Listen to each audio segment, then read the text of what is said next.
This is how to surf for Google Reach, and I'm going to walk you through basically in a couple minutes how to get it done. So before you even begin surfing, there's a couple of things that go into it. There's sort of pre-work. Obviously, you need a board, you need a wetsuit, and there's lots of decisions that go into choosing either of those. But in addition to that, you need to choose the right beach and the right day. So not all beaches have good surf, and not all days are good surf days. Once you're done with the pre-work, there's really kind of three things involved in actually surfing. The first is position, and I don't mean body position, I mean actually getting to the right place in time to catch a wave. Usually you have to fight some surf to get to the surf, and you want to sit just outside of where the waves are actually breaking so you can paddle in. The second piece of it is catching the wave, which is the mechanics of convincing the wave to give you a ride. It's not as easy as just being in the right position. You actually have to make sure that you kind of match your inertia with the wave, and it eventually will take you with it. The best way to do this is to just have experience and to learn when the wave is catching you. There are some visual indicators. The most obvious one is when the nose of the board is beginning to tip into the water. That's usually when the wave is beginning to take you. And the third piece of it is popping up and actually riding, and that's what we're going to learn today. So the way that pop-up works is once you're lying down on the board and the wave has begun to take you, paddle, paddle, paddle, paddle.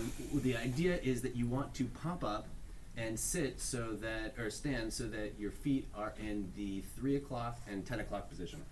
And you want it to be all fluid motion. So it'll look something like this eventually.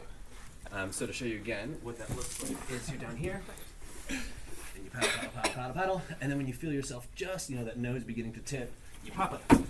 And what you want is to get sort of a low position, right? So you want to keep your center of gravity super low, and you also want to be positioned on the board so that you're well balanced on it as well. Once you're there, you maintain that sort of low center of gravity, and you're ready to ride the wave. You want to try? All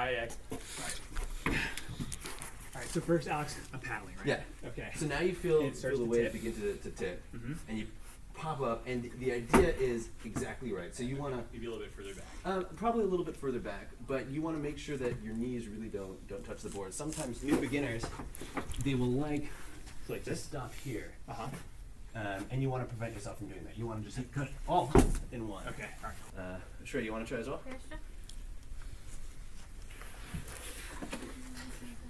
Perfect.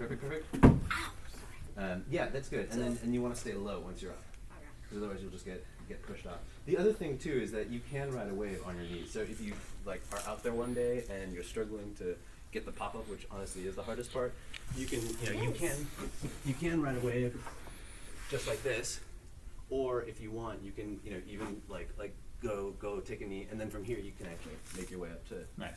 So we can do it in steps? You can do it in steps. It's trickier to do it that way, but if you're just trying to practice catching waves and timing it, sometimes it's easier to start on your knees and knee board it a little bit.